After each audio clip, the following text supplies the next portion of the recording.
Thank you so much for that very kind introduction, Saima. She's biased because she's my friend. Good afternoon to everybody, and I'm so glad that I have been asked to speak just after Dr. Bakshi, because what I have to share actually just leads on from what he has said. This is my book that Saima mentioned. As a barrister, I have over 30 years' experience in the law. And I'm so happy that I haven't chosen to speak about the law here today, because Romana has already said everything that I would have said as a family barrister in terms of protective injunctions and so on. So my book is not just about the law, it's about a lot of other things as well. And one of the things, because I'm trying to promote love between men and women, between women and women, between men and men, between parents and children, between friends, between all relationships that human beings have with each other. I've written about a lot of things in this book, and I've chosen to talk about something today that you guys may never have heard of. So first of all, can I have a show of hands for everybody who understands the word misogyny? There are still some people who haven't put their hands up. And I'm quite amazed because actually I find that there is a confusion between misogyny and patriarchy. I believe that patriarchy is when a society is led by men, and men are mainly in control, and their main role is to protect and provide for women. It is not to hurt women. It is not to control women. And there are many societies which are based on very clear gender roles, and those societies accept that. Most importantly, the women accept that, and the men support and provide for women. And we must respect that if that's what people choose knowingly. Now, misogyny is something completely different, and we often talk about misogyny and mention patriarchy. Misogyny is hatred, distrust, dislike of women, or prejudice against women.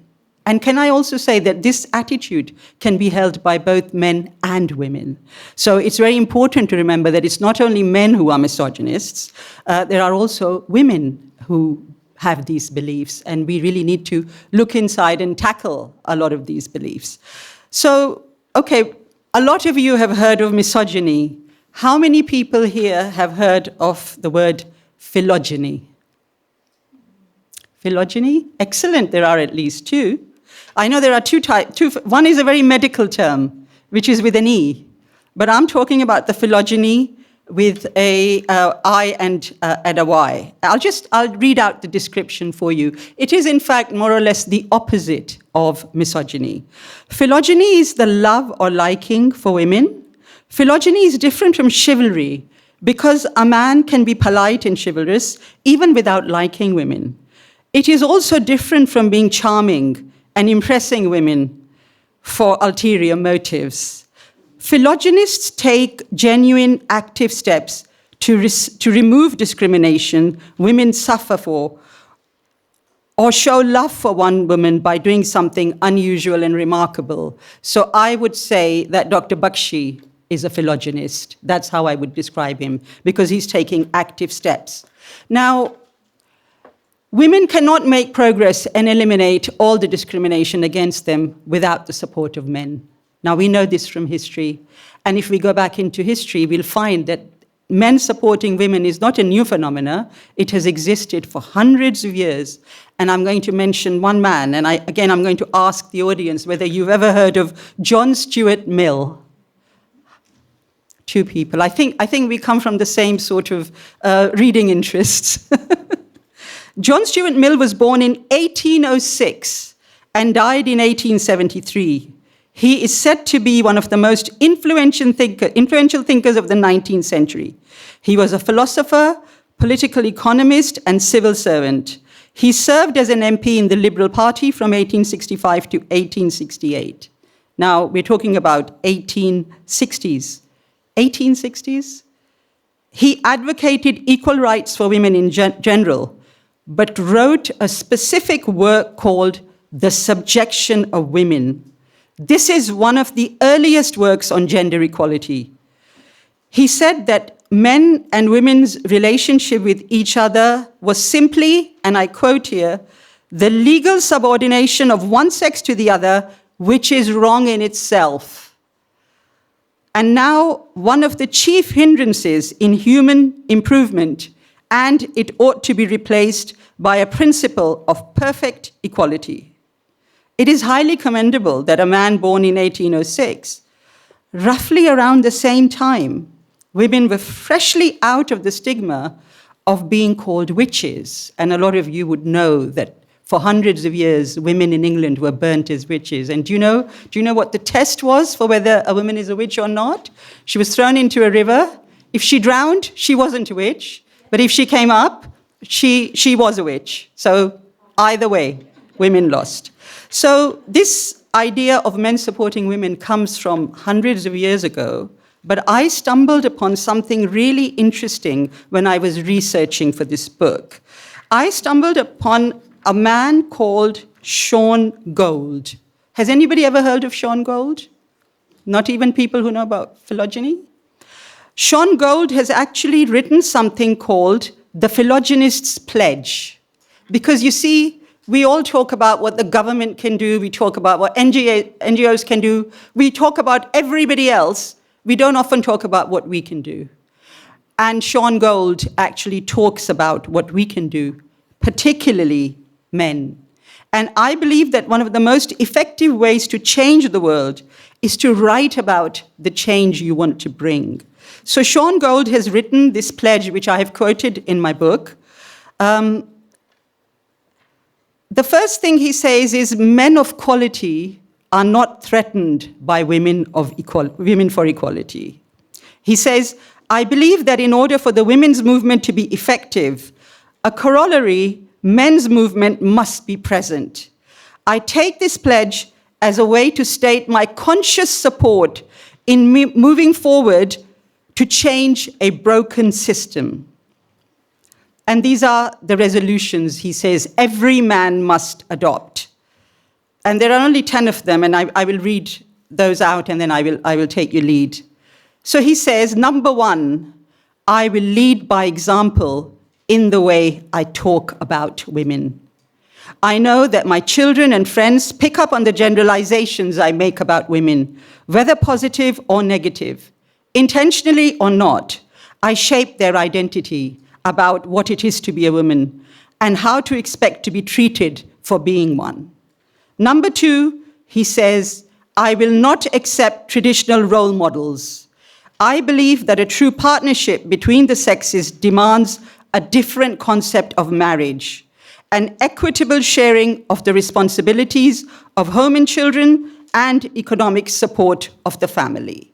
Number 3, I will raise my children to believe in gender equality. How many mothers or fathers here say to their sons when they fall down, get up, don't cry, you're not a girl, be strong, you're a boy? We don't often question this, do we? But subconsciously, at some level, a lot of us do distinguish in our male and female children. So he says, I will encourage children to embrace their individual interests and passions, regardless of their gender. The things they cannot do will become obvious on their own, and the rest will become possible if they're allowed to dream and have role models. Number 4, and this is the most important in relation to today's subject, I will not stand for violence against women. If a relative, friend, classmate, or teammate is abusive to women, I will not look the other way. I will try to talk to him about it, urge him to seek help, consult a friend, a parent, or counselor. How many of us find it uncomfortable to tackle domestic violence when we witness it in real life around us? He says, I will mentor women and offer equal access. If I'm in a position to help, I will find at least one woman, and ideally several, to mentor. And I think this is what Dr. Bakshi said that he's doing. Give her thoughtful input on how she can advance and put her name forward for challenging assignments and promotions. Number 6, I will call out qualities other than physical beauty. I will remind her that it is not only appearance that matters. I will focus on positive things about women without pedestalizing. I will not pretend that her looks will never matter, but I will encourage her not to judge herself or let herself be judged only on looks. How many of us fat shame women, or even women who look at other women and fat shame them? Not to their face, perhaps, but in private. Number 7, I will make sure there is always clear consent. Now, this is a very big problem when it comes to sexual violence, rape, and so on. He says, I will be aware of the implicit power dynamic that are often present in sexual relationships between men and women.